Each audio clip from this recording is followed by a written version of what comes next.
Okay, hi Sophia and Mom. My name is Cassie. I'm going to be your occupational therapist today. So today we're going to be working on some strategies to help you with independent self-feeding.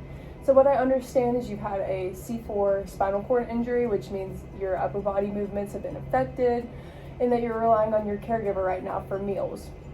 So today we're going to introduce some adaptive equipment that's going to help you be more independent with your self-feeding.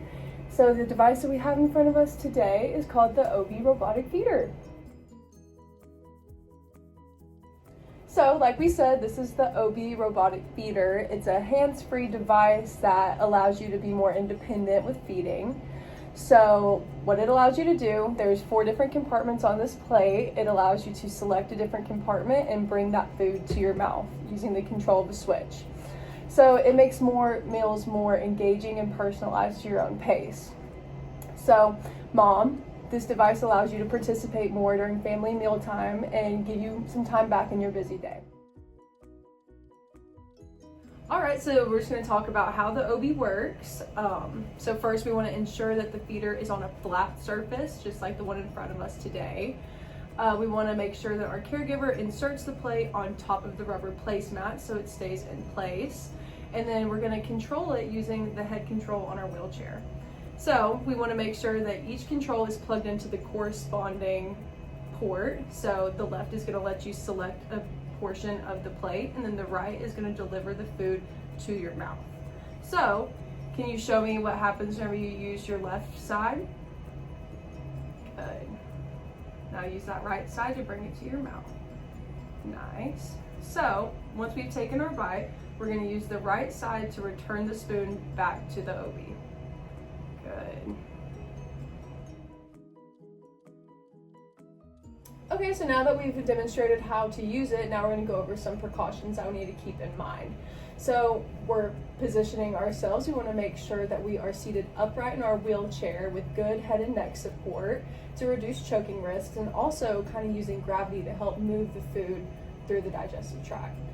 So another thing about food preparation, so Mom, this is really good for you to hear about. We want to make sure that our food is cut into small, manageable pieces for easier chewing and swallowing. And another thing we need to remember is pacing. We don't want to be going too fast, so we don't want that to turn into a choking hazard. So we want to make sure everything is chewed up before we move on to selecting the next food item. And one more thing we can talk about is the switch sensitivity on your wheelchair. If it's too sensitive or too hard to press, we can always adjust the sensitivity levels and help improve your ease of use.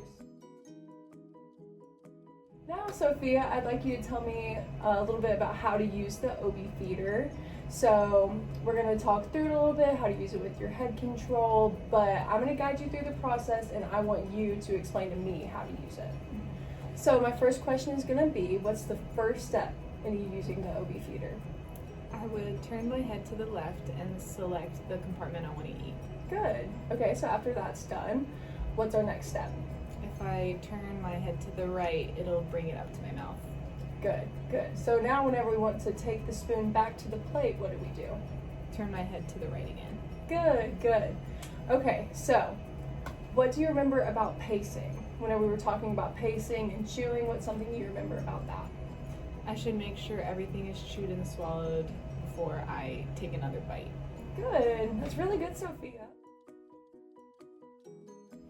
Okay, Mom, so now I'm going to give you just some reminders to think about whenever we're using this device with Sophia here. So we're going to remember that the plate and the spoon, they're both dishwasher safe, but we also want to make sure that we're wiping down the device after each use just to promote the longevity of the device. So whenever we're using it, we always want to make sure it's either fully charged or plugged in. And some things that we can do with it to make it more acceptable for Sophia here, it's called the teach mode. So what you do, you hold down the power button and the teach button at the same time, and you take the arm through the movement pattern that you want that's acceptable for Sophia, that's individualized to her, and that's how you train the device to be the best for Sophia here, because that's what we all want. So another reminder is that it's very lightweight. You can take it on the go with you. So if you're at a restaurant, at a family house, anywhere at your own house, we can use it anywhere. It's about 7 pounds. And the OB, it's no larger than a placemat, so it's not going to take up a whole lot of room. So that's just some things to remember, Mom, and that's how we're going to make it the best for Sophia. Sophia and Mom, you guys did a great job today learning how to use the OB robotic feeder. I'm excited to share that your OB has been ordered and it is on its way, and it's being covered by your private insurance. So once it arrives, we can schedule a time to meet and set it up with you and your family, just making sure that it is positioned correctly for your needs. And we'll also fine tune the sensitivity of your switches on your wheelchair just to make sure that it works smooth and possible for you. In the meantime, if you and your family have any questions, do not hesitate to reach out. I look forward to seeing you guys again sometime soon, and I hope that you get to be more independent with your mealtime. Thank you guys. Thanks.